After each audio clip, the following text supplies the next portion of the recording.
Hello, guys. Welcome back to the Improvement Season podcast. Again, I apologize. There is no jingle. Yet again, I did consider it. It did cross my mind, but I didn't Backstreet have... Boys, go. I could have done Backstreet Boys, couldn't I? But it wouldn't have been the same, and it would have been cheesy. Yeah. You're a super fan, aren't you? I'm a what fan? A super fan. A super fan?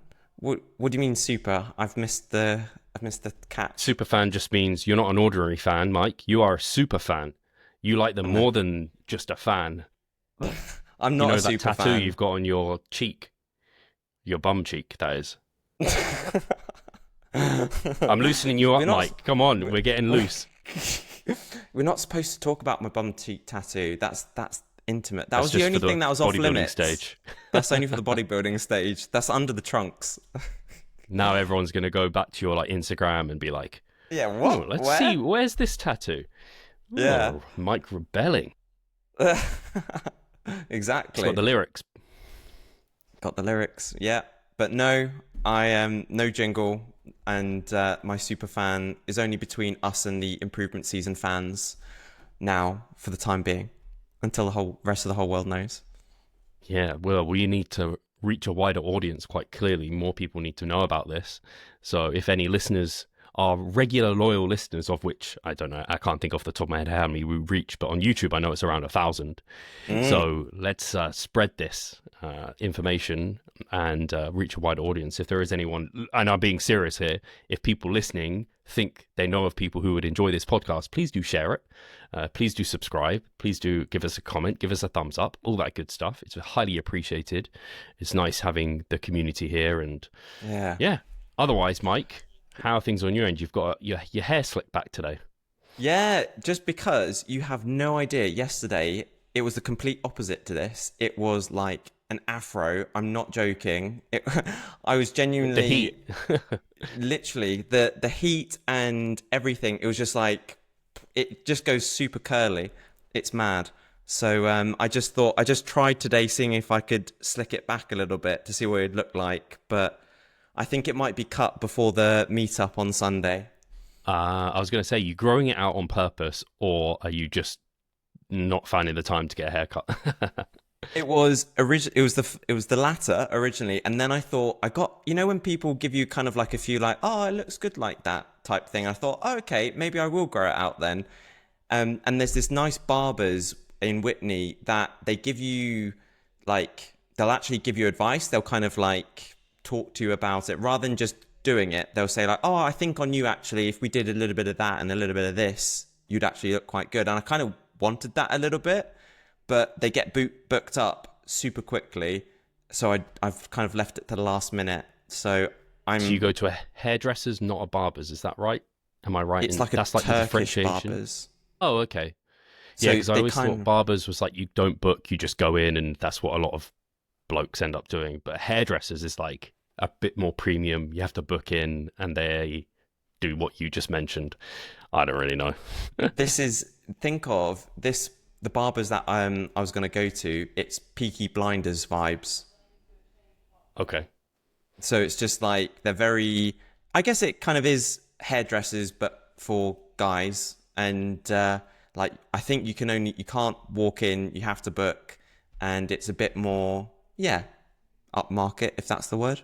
Yeah. Yeah, a little bit. How much, if you don't mind me asking, does it set you back? Do you know what? I don't even know. I haven't even checked. I'm not even... Mike, you literally... I remember. This is funny. I remember, I don't know what we were doing, but we were buying something in the supermarket, and you were like, oh, Big Bucks doesn't know the price of, I don't know, I was buying something. I didn't know the price of something I spend in Lidl, and you were like, oh, you don't even know the price. And I was like, no, I don't know. Just buy it and eat it. And you don't know the price of your haircut. So now I feel vindicated. Yeah. I'm a hypocrite. But I know it's not extortionate. It's not really extortionate. So less than 50. Yeah, it would be less than 50. I'm pretty confident it would be. You're getting this like crazy premium haircut, and you look now you're going to check your bank balance. You're like, holy shit, this sets me back like £200 every time. I know. Just as well only get it every month or two. Yeah, exactly. But no, otherwise haircut on the agenda, house move. It might be another 2 weeks before, a week to 2 weeks, but do you know what? I was gonna say this to you a moment ago, that because I've just accepted it and I've managed to get the same B&B for at least until not this weekend, the following weekend. So I kind of feel that there's no pressure for me as such. It's not like I have to juggle things for the next week or so. The deposits are being transferred now, so hopefully it'll be just a week and then we'll go from there. Yeah, it's just that frustration, I guess. First of all, you're not in your Airbnb at the moment because the Wi-Fi again is no good. Yeah. And then I guess it's just a little bit more expensive in the short term to be doing an Airbnb versus like renting or paying off your mortgage, for example. But in the long run, it's a short blip that will cover you. And yeah, luckily enough, there are Airbnbs. I mean, imagine if there wasn't even an Airbnb. I don't know if you'd have to if there's a hotel in Whitney, I imagine there might be. I don't know. Yeah, it'd be like a Premier Inn. That would be the situation. And then your food situation would be a bit shit there because you wouldn't be able to make your own stuff. All of that. Yeah, I would. Yeah, I'd be having full English breakfasts every morning. Oh, that wouldn't be too bad. Yeah, you'd be seeing you can stories. Make good choices. Yeah, no, exactly. This is how I manage my breakfast. Exactly. Have you ever actually had black pudding? Yeah, I love black pudding. Really? When was the last time you had black pudding? So that's the next question. So, yeah, probably we're talking when I was a teenager. 10 years, over 10 years ago. So over 10 years ago. I love black pudding. You can't love it that much, Mike. I know. Does haggis count as a close substitute? I have no idea because I've literally eaten neither. I would haggis, I prefer the idea of. Black pudding, kind of really don't like the idea of it. Yeah. I don't think, the thing is, I guess, rightly or wrongly, I just don't visualize sheep's blood when I think of black pudding. I know what it is. If someone said, what is black pudding, I'd be able to tell you. But, if you just put it on the plate, I don't think of, I'm eating blood right now. So for our Americans, if you don't know, because I know we get quite a lot of Americans coming in, and actually, to be honest, I don't know if it's like widely known outside of the UK. Black pudding is a very British thing, and yeah, it's blood dried up, right? Yeah, it's just basically fried blood, isn't it? With a bit of I think so. Fat, maybe. Yeah, yeah. Doesn't sound very nutritious. Yeah, at least haggis, I imagine, is actually pretty damn nutritious, considering it's like a bunch of offal, right? Yeah. It reminded me, it goes great with baked beans. I thought it went great with baked beans. So when did you have haggis? Because that's what you were alluding to.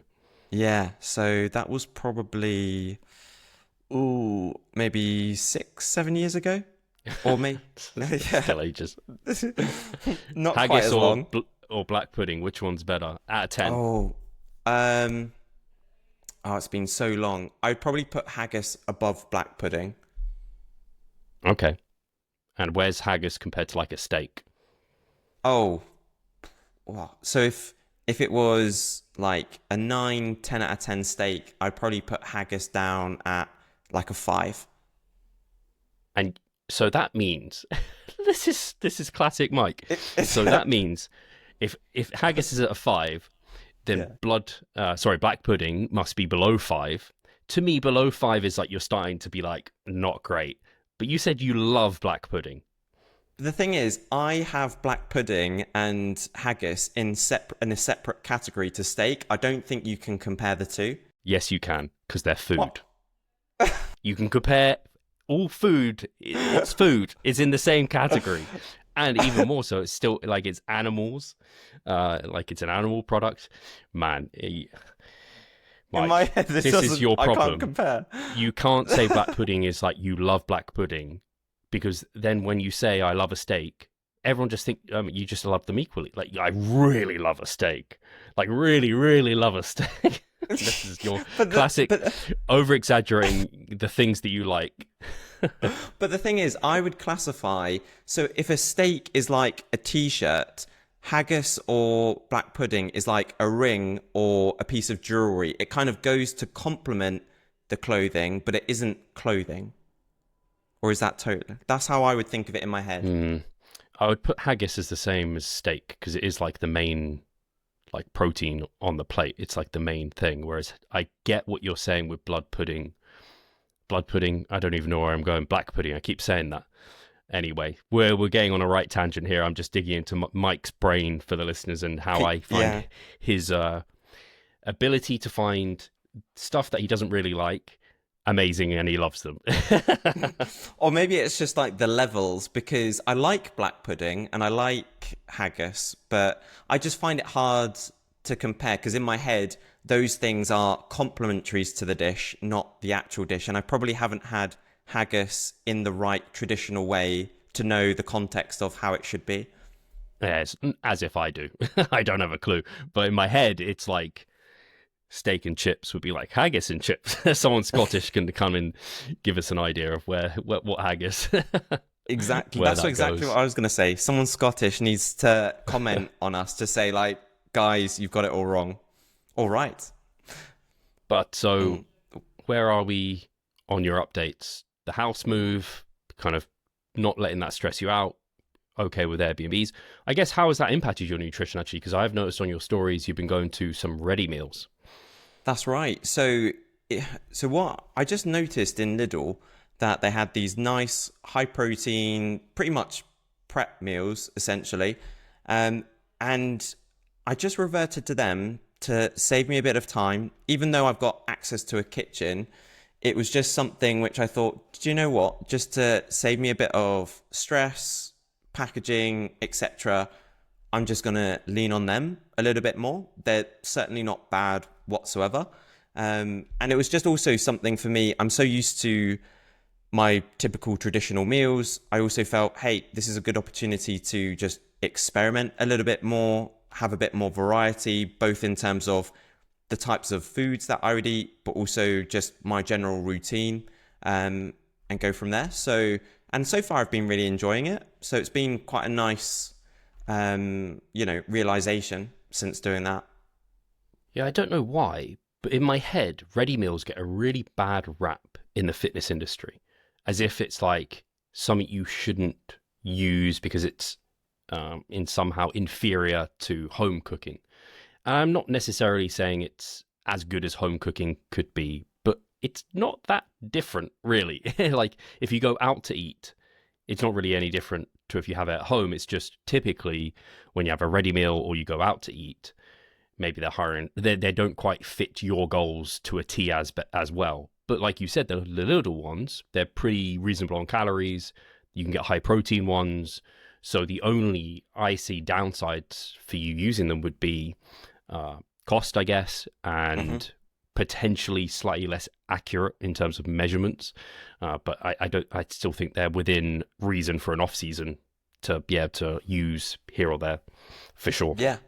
No, you're spot on. I think because I find the same thing. Sometimes I feel that sometimes people will say, oh, I cook all my food from scratch, as if it's like a kind of almost a bit of a superiority almost. And I think, yeah, sure, that's great. But, it's not like you were just saying, even if you're a little bit away from that, a tiny little bit, it's not, the end of the world by any means. So I do notice that as well.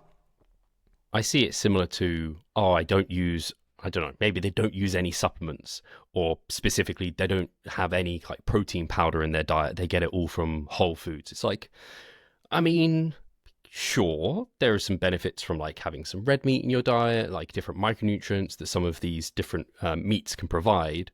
But like chicken breast, like there's not much micronutrition within a chicken breast, and when you're having dairy like protein powders, like I don't know, it could be anything, plant protein powders too, there is actually micronutrition within those as well. So it's like Hmm. you're not superior because you don't use like protein powders. It doesn't make you better. I think it's like, I don't know, because it's harder or against the norm, it seems like people have a bit of a superiority complex about that sort of thing. It's just an interesting one, at least.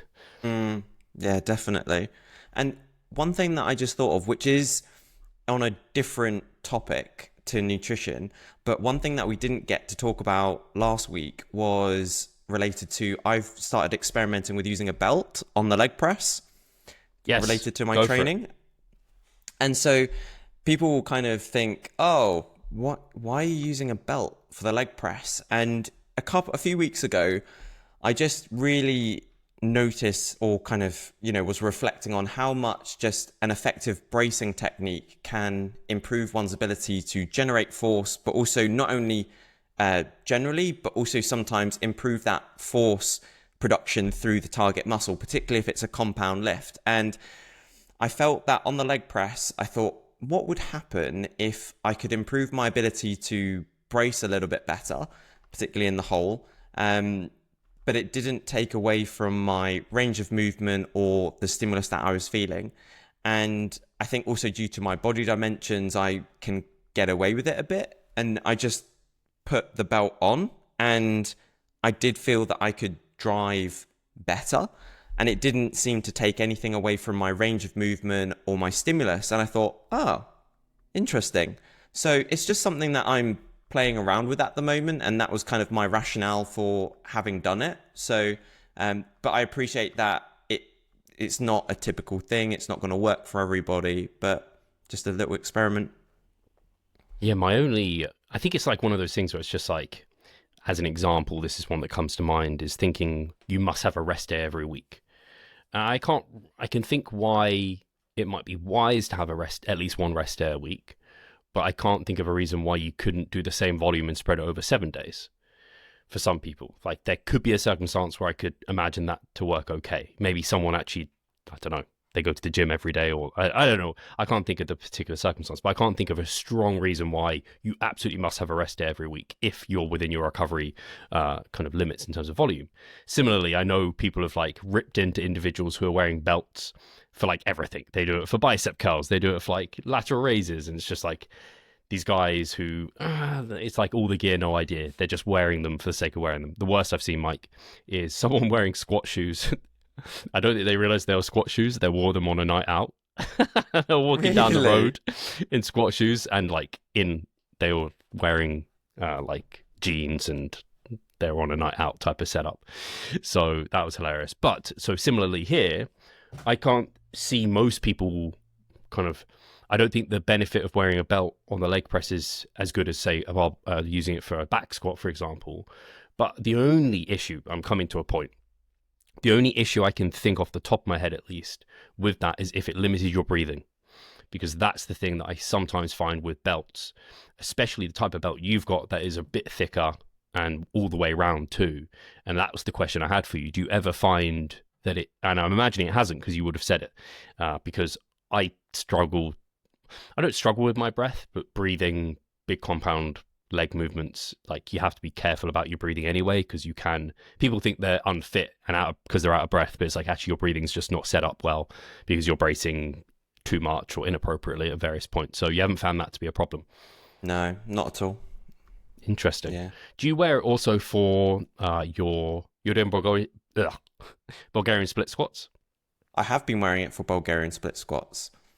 I might experiment wearing it to just see what it does, because that's a movement that I don't typically worry about wearing it. Again, the lifts that most people wear it on and worry about it is like heavy axial loaded movements versus like lighter ones where your core is less of a limiting factor. But I do think for some individuals, like you've said, it's benefited you. And I think, at least in my head, people with longer torsos would be more likely to benefit because it's just more room for instability through that torso. But to confirm that point, what I have found is when I was in the 10 to 15 rep range, it's been really useful. My reps have crept up a little bit above 15 towards 17, 18, and it's not been as useful, I found, as I've gotten to those higher rep ranges for all of those factors. Yeah, I think breathing becomes even more challenging as you go higher in reps because you have to just think about it more, and I think it just gets harder and harder as the reps go higher. And I guess in some ways it becomes more of a cardiovascular challenge potentially as you're going higher in reps. And the benefits are less because the load is less. So you're not as unstable through the core. So that makes a ton of sense. I've actually I got it somewhere, but I was wearing my Inza belt for the longest time, which is like 10 millimeters powerlifting belt, thick all the way around.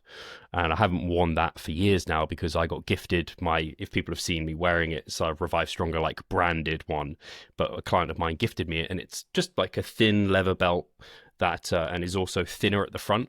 I love that actually for bodybuilding purposes. I get the benefit of a bit of stability, but not so much. And my breathing is not impacted because it's like thin at the front and stuff. So yeah, it's been nice. It's something to, it's like a very nuanced point that we're discussing here, but it's the stuff that we're interested in. So how else? So that's one point on training. Anything else?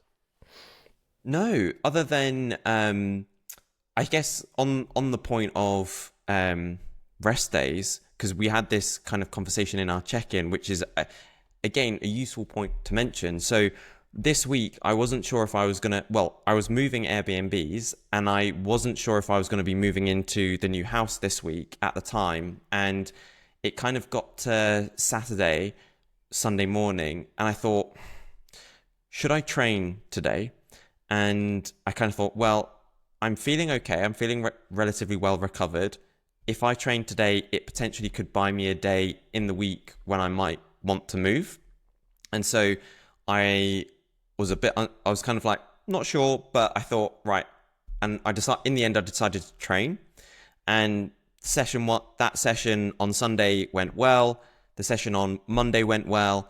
But then on the lower body session, which I had on Tuesday, it was just my pendulum, so my primary first compound movement for quads, was just a bit of a grind, more of a grind than I would expect. I didn't drop performance. I just matched my performance from the previous week, and my other quad movements also were fine. I matched or improved performance, but it was just that first movement, and also the stimulus was off on that exercise.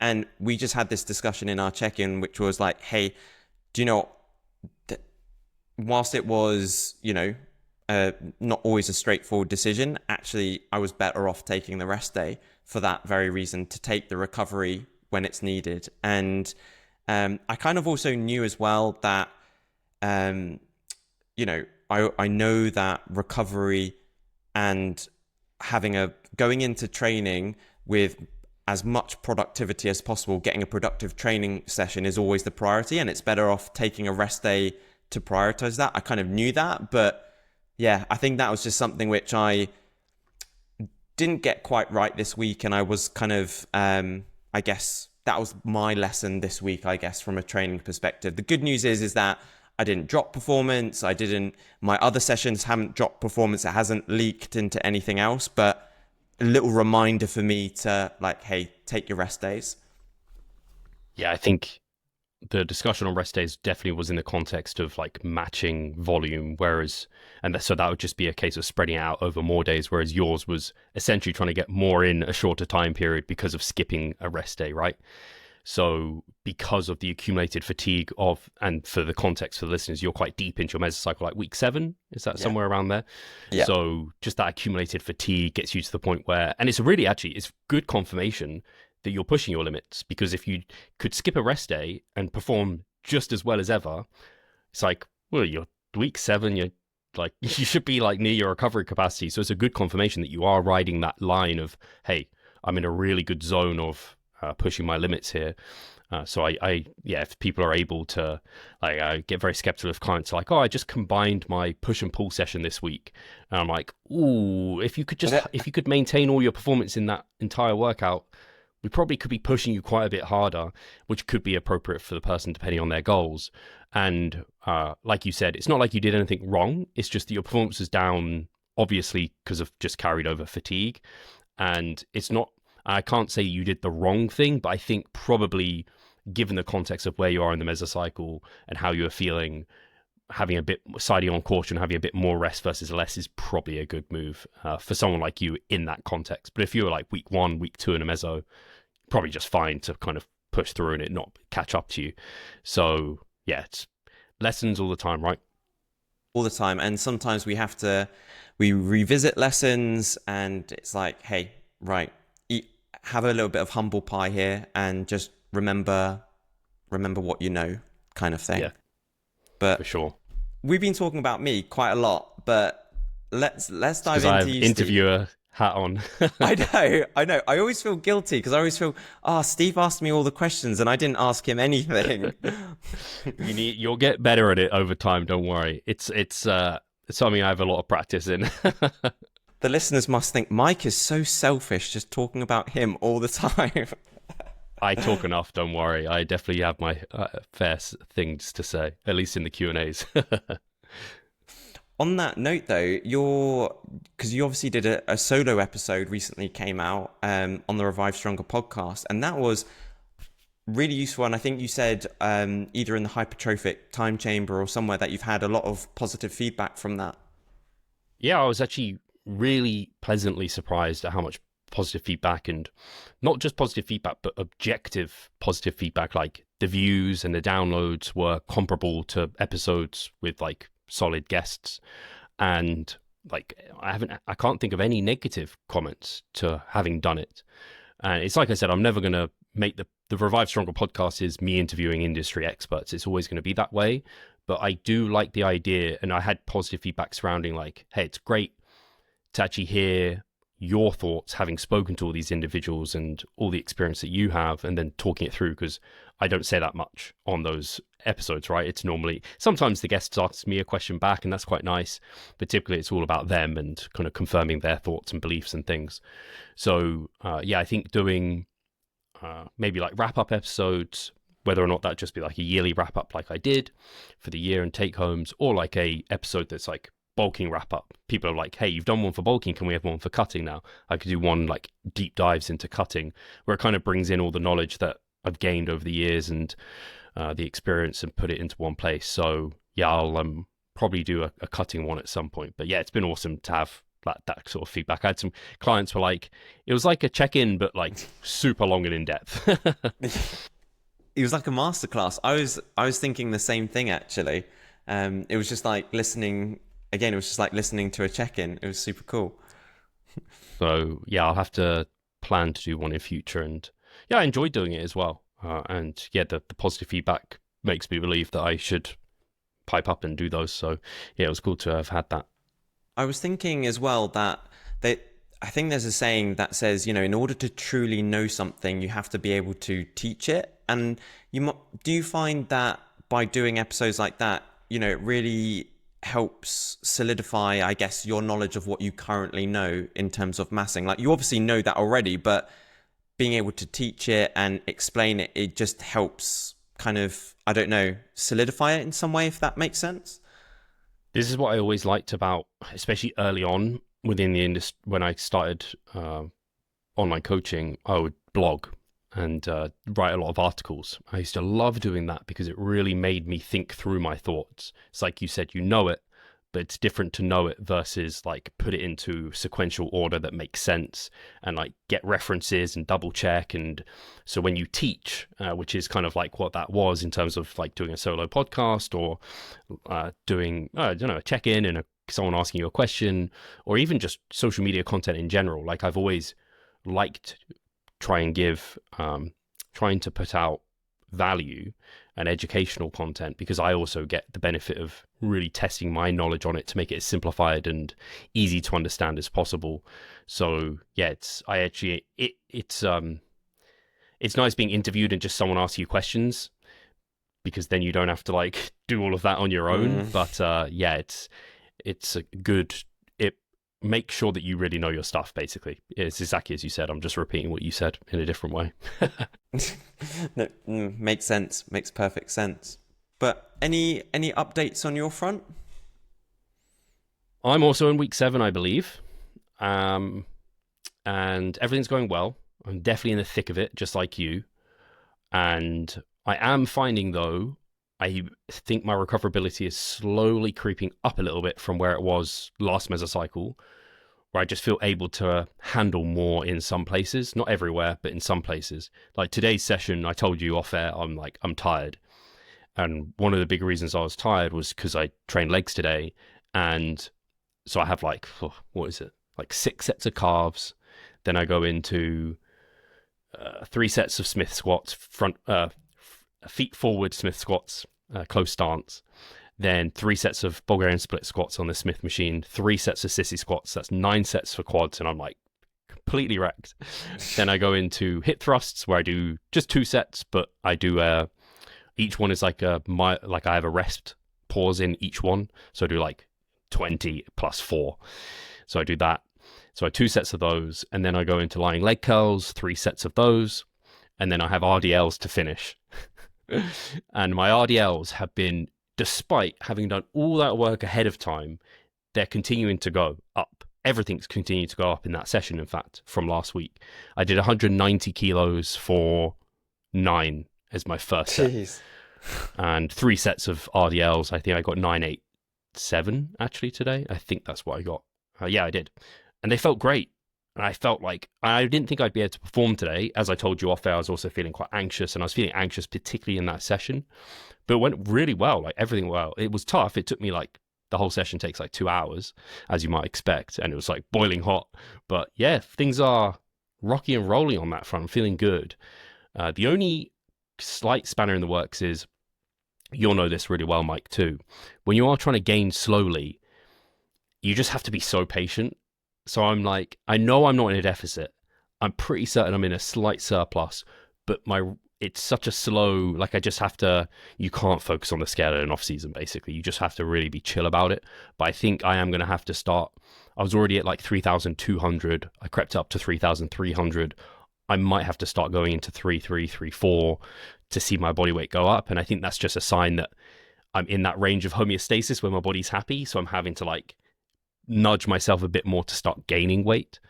I have noticed I'm hitting like my usual step count without trying easier, if that makes sense. Like I was having to maybe go out of my way to get a few more steps to like hit 10,000 steps, whereas now I hit it without even trying. I'm like, I've changed nothing apart from my NEAT has just probably like inevitably crept up as I'm in that zone of like homeostasis and feeling good, which is funny because it's actually like 180 pounds basically is what I needed to get to kind of be there, which is what I had predicted previously. So it's nice having that confirmation. Yeah, definitely. It's just like, yep, this is like interesting / this is confirming exactly where I thought I was going to be. Good data for future for sure. Definitely. And do you still take body part measurements of yourself? I have not for years. In some ways, I regret it because I think it's quite nice to at least have like a navel measurement. Because if you can have a navel measurement and a body weight measurement, that can kind of give you a clue into how fat you are. So like if your navel measurement is smaller at the same weight, you're probably leaner, and that's a good confirmation. But I just found them to be, well, basically I had no one keeping me accountable to make me do it. And also the human error was just so large. But in hindsight, I do think I'm going to, and I might start doing this with you, Mike, get more navel measurements, because it's that the human error on a navel measurement is probably the measurement that has the least, because you can line it up with your navel, it doesn't move, and then like it's an easy area to measure to. It's not too inconvenient. You don't need someone else to help you. So yeah, I think that would be something useful to get, but no, I haven't. Photos, and that's really what I rely upon. What I do need to do, I may have even said this last time, is do like a update in here with like my posing trunks on and everything, so I can compare that to some others. I have the ones in the gym that I do fairly regularly, but I don't know if I have a good comparison of being at a similar body weight in a similar like surplus. So we'll have to see. But I've been told I'm looking like I've improved, which is nice to hear. And I have hit some PRs on some lifts, so that's also a good confirmation that things are going in the right direction. Definitely. Like if all of those things are triangulating, and we've said this a number of times, but hey, err on the side of more data. You can always get rid of it later if it's a bit too, if it's too much or it's not useful. But if you've got it there, then it comes back to that hindsight thing. It's like you'd rather look back and have that data rather than look back and go, like what I did the year after my competition season. It's like I got really complacent with taking progress pictures, and actually it would have been really useful to have, a few more bits of data. So yeah, I would like, hey, get the data. It's better to have it than not have it. Yeah, there's some fundamentals that you definitely want to hold on to. I'm not upset about not having body measurements. I think it's just cool to reflect upon and have there. Mm. I think you definitely at least want to have like body weight and photos, because if you don't have that, then it's like how like, I guess you have gym performance to go off, but ultimately photos are an absolute must, because that's the thing you're actually working on, especially as a competitive bodybuilder. Literally, that is it. I suppose you could just rely on like stage performance, but that's not as objective. No, Too no, many variables at exactly. play. Exactly. And I was just thinking as well that even gym performance, as if you knew that your technique was the same, then fine. But if you say changed your technique, then again, it might not be a direct comparison either. So even gym performance in some circumstances might not be totally accurate. Yeah, it's similar to like, I don't know, you're moving house, right? So maybe now you'll get photos somewhere else, and it's going to be a slightly different lighting or setup or whatever. It's like, you just have to do your best and keep them as standardized as possible. But I agree with you. Like, there's stuff that I've changed by technique and form on, and I can't do a direct comparison, because it's like comparing apples to oranges, or what's it called, black pudding to steak. It's not a direct, it's a t-shirt to a ring. Right. Should we get to questions? Let's get to questions. Whoop. Cool. So I'll ask the first one we have. I believe we got to Patrick Morris. I don't remember this question. So, calories after hernia surgery, can't train for 6 weeks, eat at maintenance. If so, will it be lower due to my steps and movement being a lot lower? So calories after hernia training, should he eat at maintenance or go into a slight, what would he say? Deficit, did he say? He said, should he eat at maintenance, or and if to eat at maintenance, will it be lower due to his steps and movement being a lot lower? I'm just going to wee whilst you answer that. So sometimes this is a common question, particularly with people who have had an injury or operation. And I personally would say, even though your overall step count might be lower, I would be inclined to keep your calories and maintenance the same as it has been pre-surgery, because there could be an element of increased calorie expenditure from the healing process potentially. So again, when I'm thinking of people who've had injuries that I've worked with in the past, again, even though they might not be as active as if they're not injured, the energy expenditure from using crutches, or again, the healing process, those sorts of other things kind of account for it and make up for it. And again, your body needs to heal at the moment. And so I don't think that you should necessarily take away from that. So I would just keep your maintenance calories exactly as it is. And so you're suggesting maintenance is the right answer, yes? Yes. Yeah, I agree. I don't think you definitely don't want to be in a deficit. By basically, you're removing the stimulus for muscle growth. So you don't want to go in a deficit because you'll lose muscle, and you don't want to go in a surplus because you're just getting fat. So the answer is maintenance, which is kind of what they answered.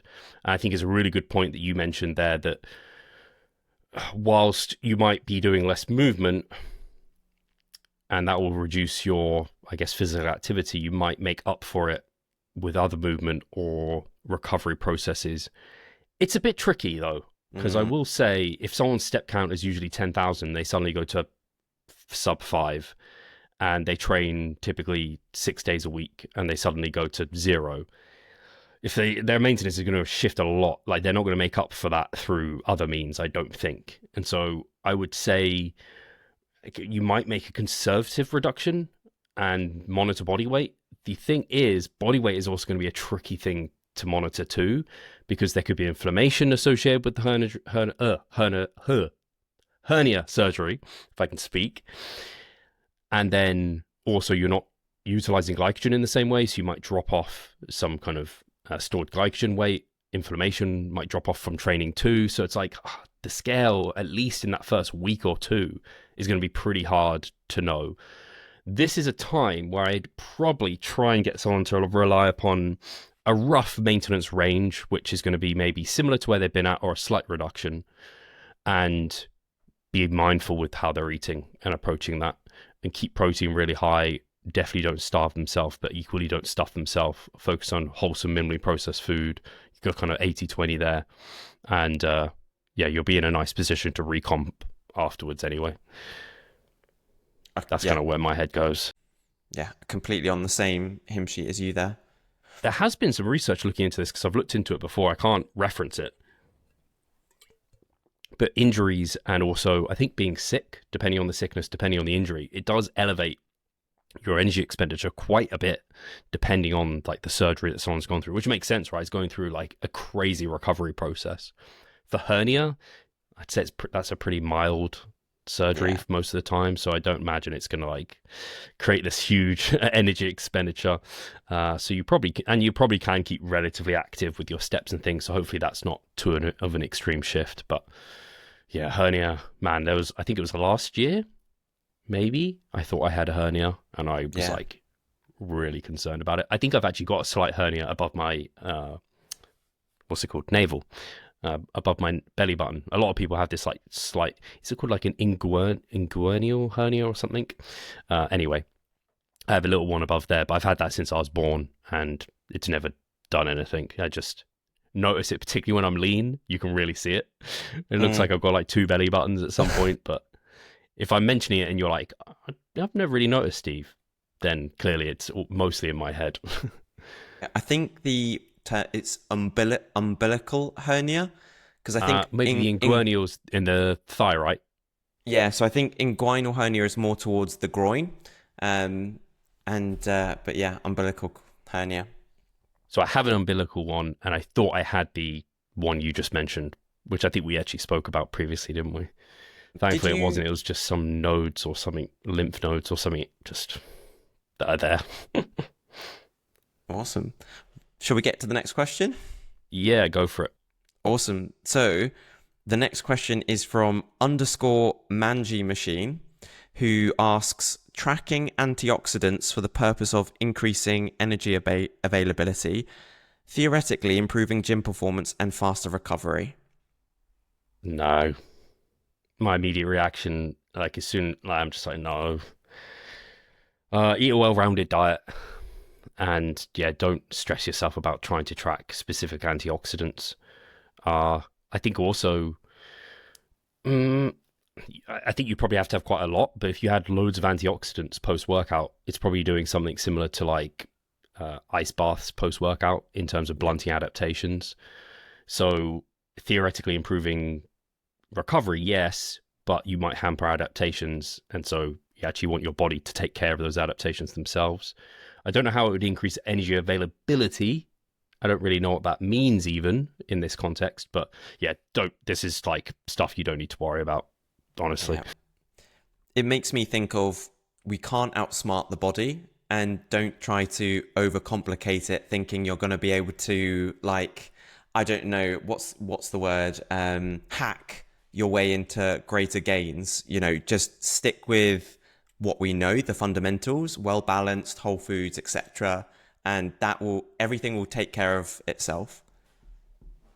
I think I spoke to Jake Remmett on that subject, where I was just like, I had him on the podcast. We were talking about his recent meta-analysis, looking at number of sets per session and kind of where you see vastly diminishing returns. But we were discussing like how you just can't outsmart the body, basically. One of my lessons from speaking to so many smart people is that you really can't. Like, you try and biohack it, but the body is smart and it will take care of itself often. Anyway, next question. Yeah. So I want to get through a nice number. So Con Warwicker has asked, what are some of your go-to high-protein filling breakfast for when you're cutting to keep you... I'm laughing because my breakfast is fucking the same for years. To keep you full until lunch. Cereal isn't cutting it. Yeah, dude, not cereal. So obviously we talked a lot about this last time with one of the other questions, but obviously protein oats. Oats is probably highly satiating, but another thing outside of kind of the oats situation would be, I would go eggs. I think, it's quite a classic bodybuilder thing, but eggs, I believe, have been shown to be highly satiating. Particularly, I think boiled eggs are probably the most satiating. I could be making that up, but I would go down, try some eggs. You could try that with some, you could try that with some oats maybe. And I'd probably go down that route first. I don't have that personally at the moment. I train like first thing in the morning, so my appetite isn't quite as like prominent, but I'll have like either I'll have like maybe an intra workout shake, or I might have like a fairly fast digesting carbohydrate source, but then the meal afterwards will be oats as well. But yeah, I think those would be some of my first thoughts with regards to that. I don't know if you've got any thoughts that spring to mind. Yes. So being breakfast, I don't think it, like breakfast, lunch, dinner, it's kind of like there's preconceived ideas about what breakfast has to look like. I was jokingly gonna go full English, and you could make a full English in a way that is very highly satiating and not calorie dense, because I'm assuming that's kind of the goal. You could just eat loads of calories, right? And then it would be highly satiating, and that might be something they might want to do, is have a few more calories in that meal. But you just rely upon, like, that's why I'm saying just, it doesn't need to be breakfast. You just look at what are the characteristics that drive satiety. So you're looking for low calorie per bite foods. You're looking for high fiber foods. Probably high protein is a good idea. Having some fats in that meal to slow digestion. Probably why whole eggs, I imagine, are very filling, but also egg whites to bolster those could be great too, because they're very low calorie. And then like, what do I pretty much not making it too palatable, I guess, would be one way of doing it as well. But focusing on plants, so fruits, veggies, protein source, and then like a whole grain, higher fiber carbohydrate, like it could be a potato sort of on the side, or it could be oats. But yeah, cereal. I mean, there's probably some cereals that are a bit more satiating than others. For example, I don't know, like a shredded wheat, Weetabix versus Cocoa Pops type of thing.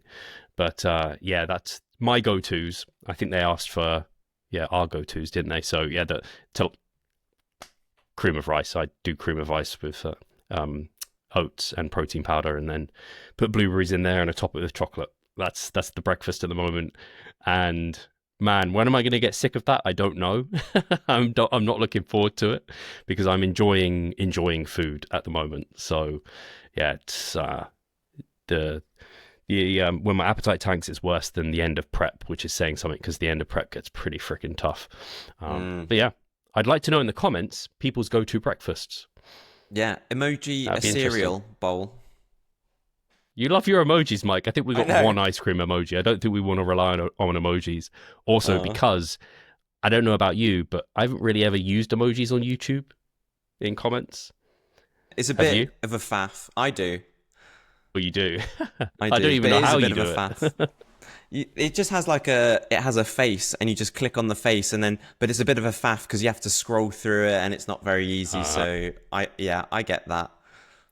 Yeah, that doesn't surprise me. We only got one ice cream emoji last week. I think it was one. I'm also conscious of when I comment on Instagram or places, I tend to overdo the emojis, but I can't help it. Sometimes I'll put 4 emojis, and I think over emoji. Yeah. I know. I need to start working on that little habit. Is that you as a millennial? We're both millennials, right? So I don't know if that's a common trait. I think it's more just I'm a people pleaser, and I want everyone to be happy. And I think more emojis will help somehow. Whereas really, emojis just piss everyone off, Mike. I know. I need to be more machine-like. Or just next down question. To one. Yeah, next one is Beamy. So Beamy asks, to build muscle, do you give all clients the same macro split? What does it depend on? So no, macro splits are not actually, they've really fallen out of popularity. Do you remember when it used to be like, 30% of your calories go towards X macro, 40% protein, 40% carbs, 20% fat. Do you remember when people used to split their macros like that? Yeah. Nonsensical, because protein is based off body weight. Fat is also, you could base it off body weight. You could also base it off total calories. We don't have good data to suggest one is superior to the other. Within a lot of the literature, it kind of suggests at least 20% of your calories, but I don't know if that's always the best choice, so that can vary. And then carbohydrates kind of make up the rest, because protein and fat being essential, so you want to make sure you're definitely doing your best to get those. So like I said, protein's based off weight, fat based off maybe total calories or body weight, and then carbohydrates basically make up the difference. But then I have some clients where if they're in prep towards the end, I'm very precise about you need to land within this small kind of protein and fat range and make up the rest through carbs, and like this tight bound for calories. In some situations, I have wider calorie ranges and much wider macro ranges. And so for some people, it's literally just a protein minimum and a calorie range, and that's all they do. So it varies depending on the client, depending on their goals and where they're at and what phase they're in. I imagine you're similar, Mike.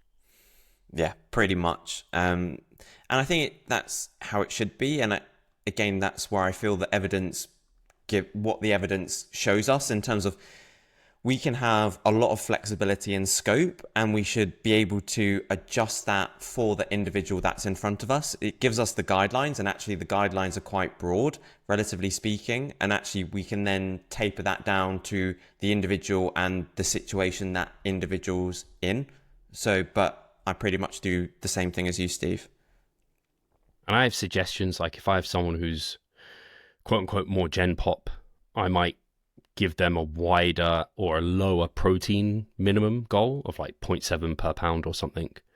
Whereas if they're like someone who wants to be a competitive bodybuilder, I might be like, there's some research suggesting you might gain a little bit more muscle by having more protein. And if they're game for it, it's not against their preferences. That'll be like, let's push the protein a bit higher. But outside of that, really, like you can find what you do well with, and it kind of comes back to there's no way of outsmarting the body. I used to like to think about that kind of carbohydrate insulin hypothesis, where more carbs, more insulin, more anabolic, anti-catabolic, more recovery, more performance. And so I'd go really low on fat, as low as what kind of enough to get those for hormones and essential fatty acids and things like this, vitamins and minerals. But yeah, that was just more stress and effort and didn't really pan out how I would like it to. So yeah, there's like you said, loads of flexibility there, which is fantastic. Next question, I'll get to it. Yeah. Unless there was anything you wanted to add to that. No, nothing to add, Your Honor. Nothing to add. So Mattis.Lorisens has asked, fruits and protein in both options included, higher fat or carb breakfast. I can adhere to / like both. Carb option is easier to prep, however.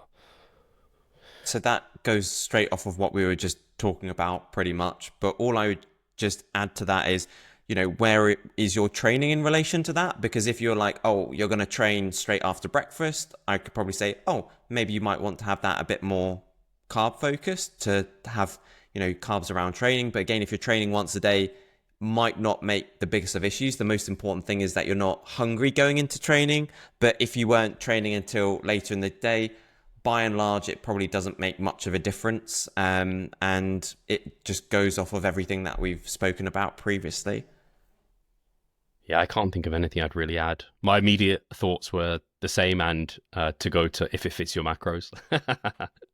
That was like, for those who don't know, but if it fits your macros came about on bodybuilding forums because people would ask questions like this and they just go, the answer would just be if it fits your macros, and they should just leave it at that. So yeah, anyway, I think we can get to the next question then. Yeah, right. Solomon.Roskin, how do you think AI will impact coaching in general, and do you use it for work? Some seem to love it and others seem to hate it.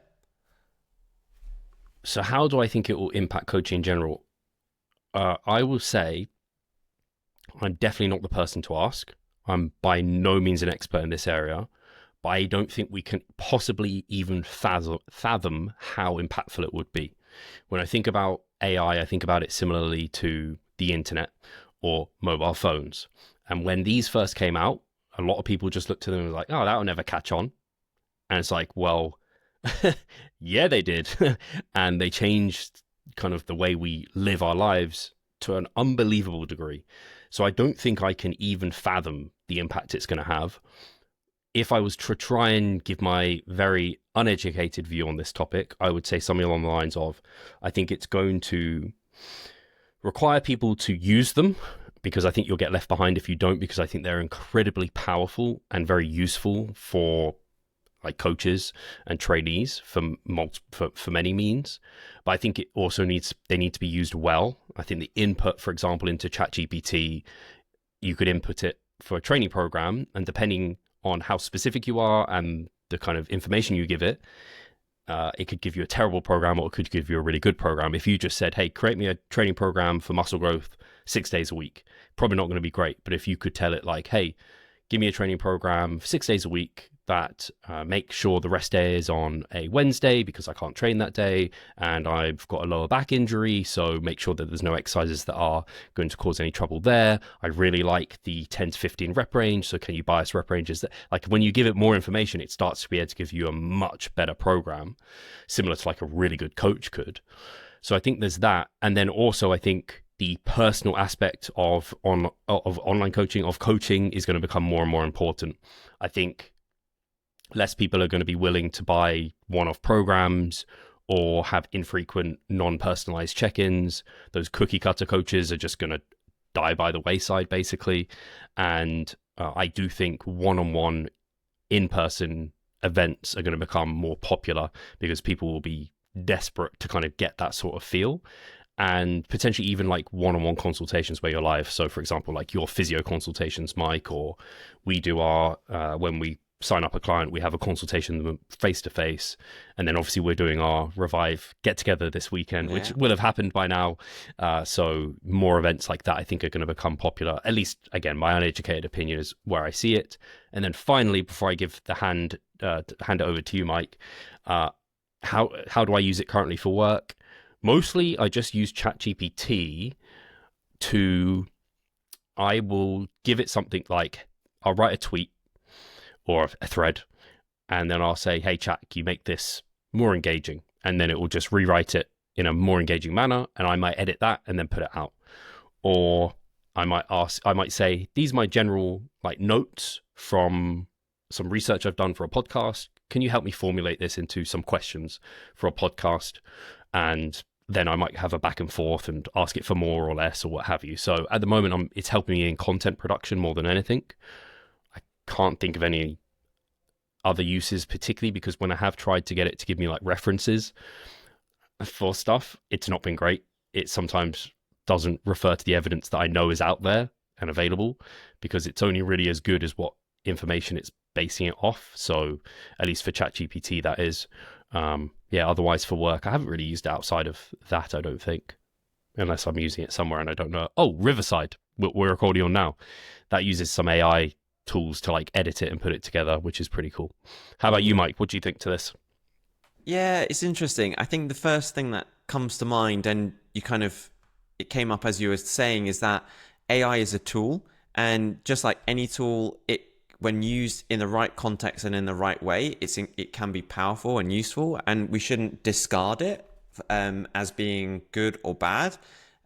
Equally, a tool can be overused and it can be used wrongly as well. So I think it's just about keeping ourselves informed about how it can be used and how to apply it in the situations that are appropriate for us, and then going from there.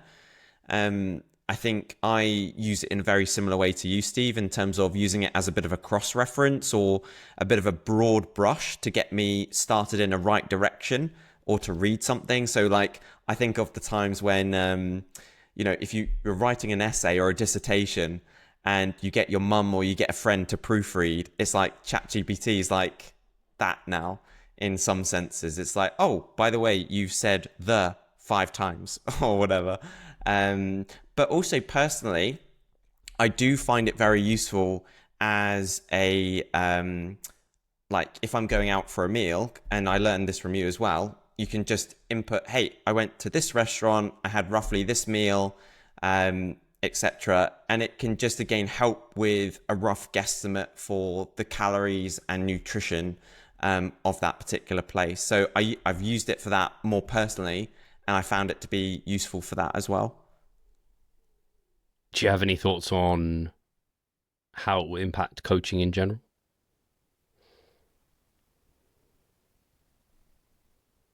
I think that coaches who resist it will probably get left behind. Equally, I think that Can people overuse it? Potentially. But then I think that again misses out on, I think people will start to find out. I think they'll start to, you know, things will happen. Maybe people will get injured. Maybe people won't see the results because maybe they've not been entered in the specific way.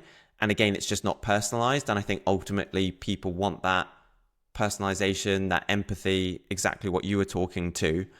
So again, if it's not used in the right way, people will be found out and they'll trip off. Yeah, I think it's going to be interesting. I think it might be similar to, you might have seen this, Mike, where a lot of like over edited content has almost fallen out of fashion for more raw content. I've seen that happen. And I wonder if it will have that where it's like this very obviously AI generated, like almost too perfect content. People will just go towards like, I don't know, maybe more people will go towards like reading books again at some point. Like if there's too much there, I don't know. Anyway, I think we covered that question quite well. And yeah, I'm interested to know what other people think to it as well. Shall I ask you, did I ask that? No, you asked it. So I'll get to the next question, yeah? So Nabil Kaskaboy, that's my pronunciation of this name. I apologize, man. That was definitely wrong. Your best exercises for a thick upper back / traps. Okay. So, do you know what?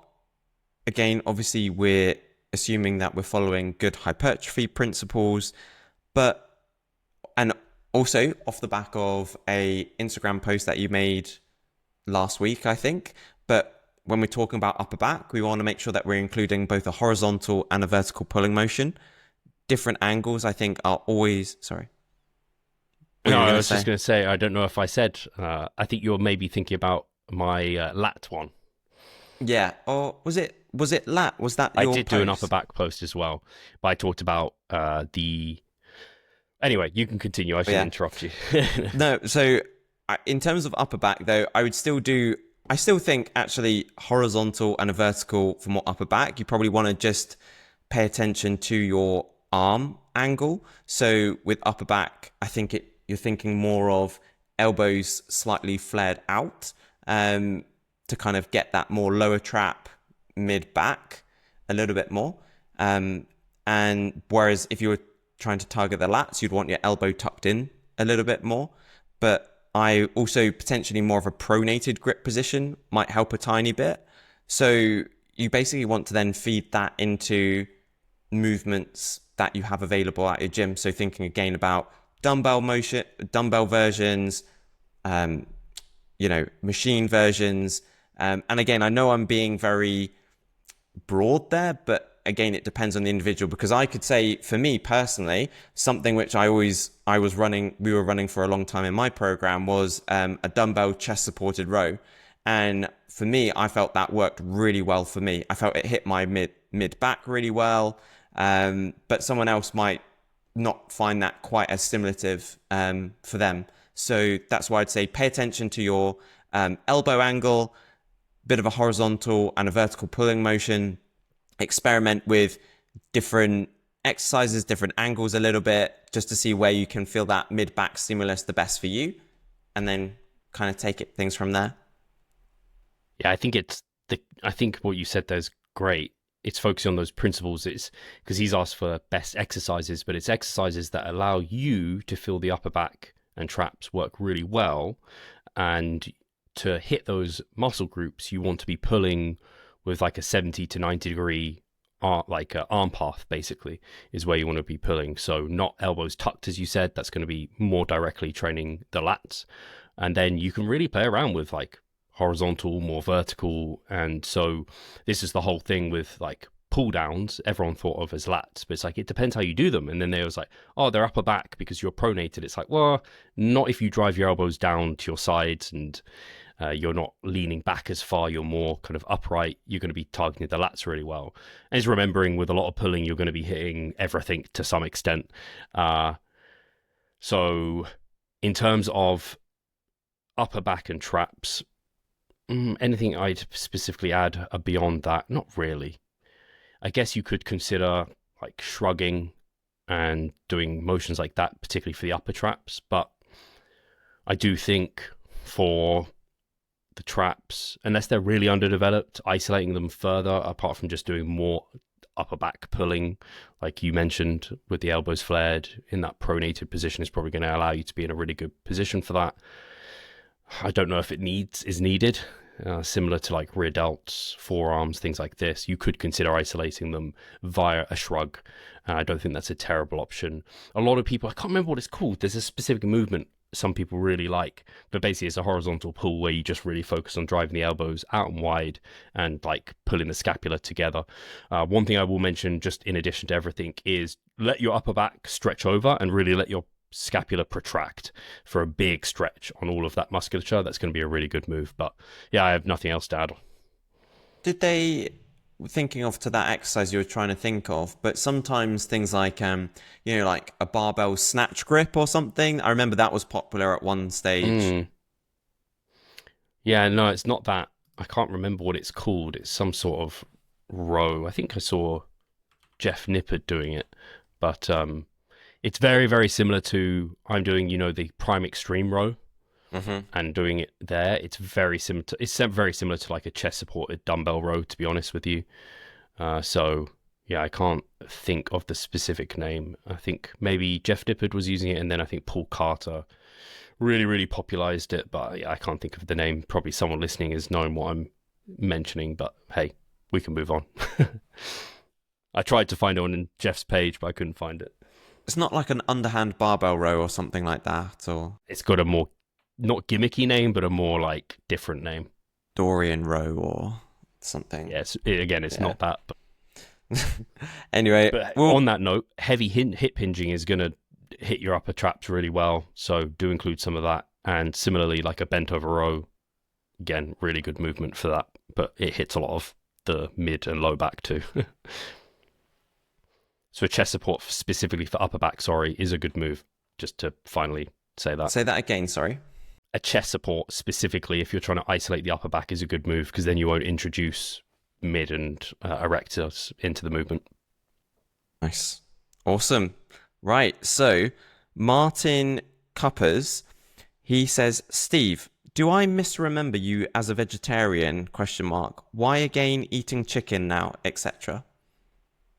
So yes, you did. Easy answer. I never went veggie.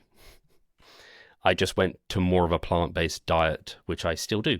And I rarely eat meat. There we go. Easy. We can go to the new questions. Yeah. I'll ask this next one. So Kevin.Clark _ what's the best protocol / system to use for a Gen Pop bodybuilder who wants to stay beach lean for the season after a cutting phase? Whoa. That's a broad question. Yeah. Go for it, Mike. All right, there we go. So I wouldn't even necessarily class this as a protocol or a system. My main thing would be, right, I think what we've always got to remember is that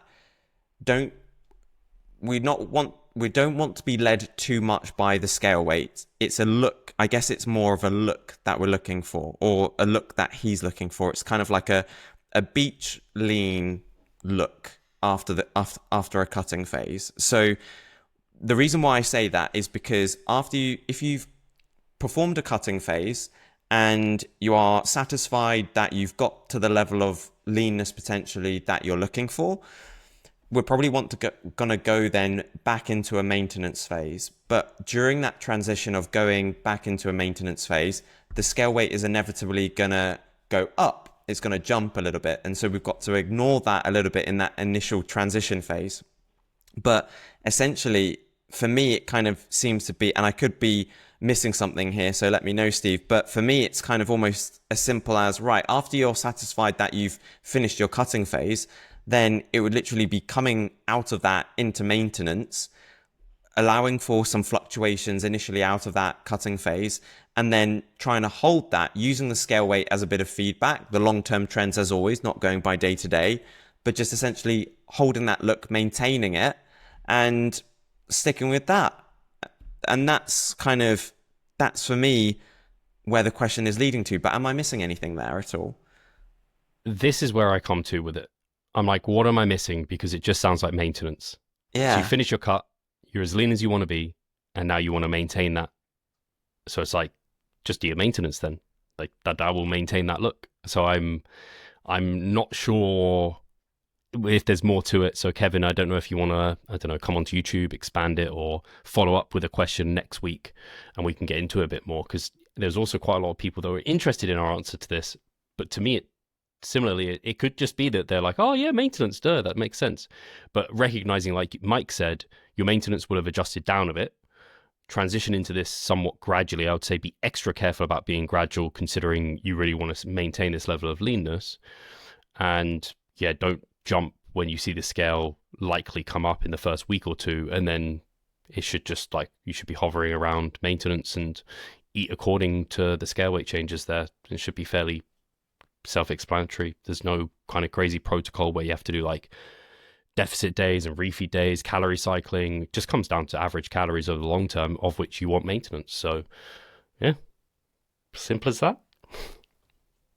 But let us know, Kevin. But so the next question, Regan or Riga Nom, they ask, on a bulk, should you add calories only based on rate of gain, or does it make sense to increase calories only if progression slows? Good question. So I think, yeah, what I'm taking this as is, do we increase calories when your rate of gain slows, or do we take into consideration other variables?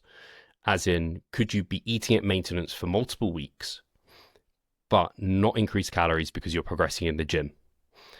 That's what I'm taking it as.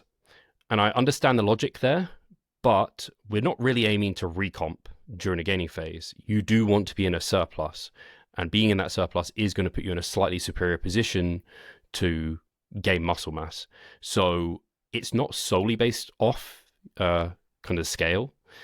You do also want to base it off, like, how's their training going? But if their training is going well, so in this context, if their progression is going well and they have maintained for a couple of weeks, you can be pretty sure they're around maintenance, I would bump calories up to keep that progression going, rather than reacting and only making a change when progression slows, because progression could be related to so many other factors.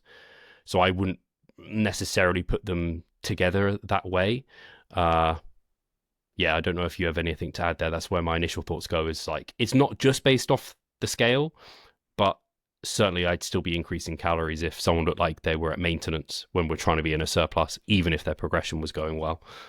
Yeah, and I guess thinking of what you'd say as well as, would you also factor into this someone's muscle growth potential as well? Well, it depends. If they were near, if the goal was to be in a surplus and like gaining at 1% plus per month, then I would still bump calories. But if we were like, hey, we could gain up to 1%, but if we eat around maintenance and we can look to recomp, I'm cool with that too. So if you were like near peak mass, for example, and you were just like near the end, I'd be more like, hey, we got plenty of fuel on our body, let's just kind of maintain here. Or if they were a bit newer, then maybe I'd be less forceful with it. But similarly, because their muscle gain potential is there, I also want to like bolster it by giving them a few more calories. So it's very context dependent, but to make it simpler, I'm like, mostly base it off the scale weight, I think is a fine move to make. I don't know if that, yeah, answered your question. Yeah, it did essentially. Yeah. Right. Okay. Oh, you Oh, didn't have any other no, I comments didn't on have it? You were the anything same. else. I Okay. was the same, yeah. Cool. I Nothing can ask the further. next one then. Maybe the last question, depending. We've got so many good questions, guys. Like, this is awesome, and they're good questions. A lot of them as well. Sorry, some of them. Anyway, let me ask the next question. So Neil_Nake has asked, view on Martin McDonald's aggressive fat loss protocols. He says the research backs aggressive deficits over slower ones. Do you agree? So I'm going to have to be honest in the sense that I'm aware, I don't know Martin McDonald's specific protocols, but all that I would say on this question is that I think it's again dependent on the person in terms of, are they obese? What's their body fat levels kind of starting? Because certainly we could probably be a bit more aggressive with that. and certainly we could be more aggressive towards the beginning. But then the leaner someone is, the longer that they've been in a diet, I wouldn't be as aggressive. I wouldn't be aggressive with that. So a bit of a general answer to this question, just because I don't have too much awareness of Martin McDonald's protocols, but I think earlier on in a diet, and depending on the individual, we can be aggressive, absolutely. But I definitely think that will reduce the leaner and longer someone's been in a fat loss or a deficit. Yeah, Martin has been talking about this aggressive fat loss for ages. Basically, diet as aggressive as you possibly can is almost like the quote. And I've had him on the podcast to talk about it years ago. I've actually messaged him like a month ago, a few weeks ago, to ask if he wanted to come on and talk about it again, because I saw he was launching, I think, like a program or a book or something. I haven't seen it. I don't know it. I don't know the specifics of it at all. I know Martin. He's very evidence-based. I trust what he puts out. So I would say, like, I think it's decent. So rather than looking at Martin and taking consideration what his specifics are, I would base it off similar like you, Mike, and talk about aggressive fat loss protocols. Basically, it's like you said, you can, what was the word? You can modify your rate, or the aggressiveness of your diet should be related to the length of diet and the amount of body fat stores that you have.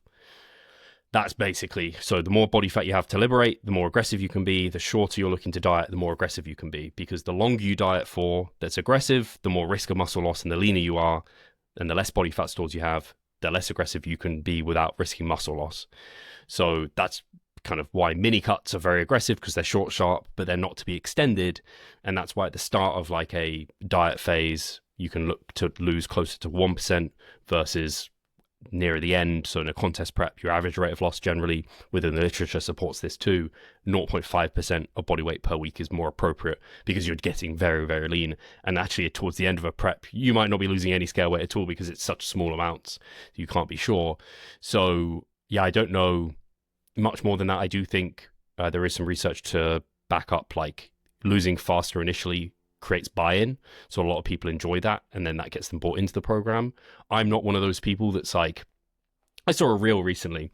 Is this like natural bodybuilder? He's like quite popular within some of the reels that I don't follow him, but he's a big character, and he's like a bit like obnoxious. He knows he's being obnoxious, and he plays up to the camera, and he bulked up like big. We're talking bear mode plus. And he was walking through his diet, and he was saying how, I think he said he kind of wanted, maybe it was something along the lines of, he wanted to avoid starvation mode and all of this. So he was legit like 20-30% body fat, Mike. So he started off his calories at like 4,000. And I was just like, and then he walked through, it's like week 1, I was 4,000. Then week 2, 3,800. Week 3, 3,500. And now 10 weeks in or something, I'm now at 3,000. I'm just like, you could have started at 3,000 because you had so much body fat to lose. You wouldn't have risked any muscle loss. You've just been going slower for no reason. Like you kind of did it backwards in some sense. Like you start aggressive and then taper off. There is no starvation mode. The body doesn't like massively adapt. Like these are things you don't have to be concerned about. So yeah, anyway, I just remembered this reel and I was like, just so backwards. Like, why did you go down to 4,000 calories? Like, you don't want to lose slowly at the start. That's like, you've got so much body fat to liberate. In addition to length and total body fat stores, I just say context matters too. Like if you're highly stressed or you're not able to train very often, and so you're not able to like stimulate muscle growth very well, you might not want to diet as aggressively. But if you're like, again, deep into your off season as a bodybuilder, nearing 20% body fat, you're very dedicated, you're on point, you're doing a mini cut, you could lose it like 1% a week for 6 weeks and strip off tons of body fat in that time. But you wouldn't want to do that for 12 weeks. Or if you were to continue that, you'd want to probably drop your rate of loss down in accordance with your body fat. So, yeah. Yeah.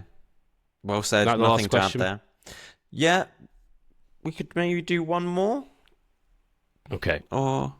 Did I ask? Yeah, you asked. I asked the last one, didn't I? So should we do one more? Oh, it depends. Is it a big one? Oh, yeah. Let's see. How do you set up an exercise program for athletes? Well, that's a big question. Yeah. Well, we'll leave that one for next time, I think. Because there's plenty. I can't even skim read to see if some of them are a little bit quicker. So we'll get to the next one next time. So you'll know it's going to come, guys. I'm actually in this time. So if people are like, where do we ask questions? Hopefully most of you know by now. It's in the Hypertrophic Time Chamber, which is in my like broadcast group over on Instagram. I've actually got a link now that will be in the description that if you click, you'll be invited to that group. So you don't have to find my profile. You don't have to try and find it. You'll just literally be invited there, and then you can join it. There's almost like 700 people in there, which is pretty cool. And there's tons of great questions coming through. So thank you so much. Yeah, no, likewise. It's so nice again with the comments people leave. Again, highly appreciate it, guys. And yeah, just drop a comment, even if it's just to say enjoyed the episode or want to hear something different. Like, we really appreciate the comments, and just, yeah, be engaged with us, guys. We really appreciate it. It's awesome. Nice. Guys, thank you so much for tuning in. As a reminder, both me and Mike are online coaches, if you didn't get that by now. We do have spaces available at Revive Stronger. So if you are interested in getting a face-to-face consultation call with us to chat through your goals and how we can help you, definitely check the description for our online coaching and apply there. Otherwise, we'll catch you in the next episode. Take care. And we'll be talking about the meetup next week. We'll give him some feedback on that. I'm very excited for that. That's going to be a lot of fun.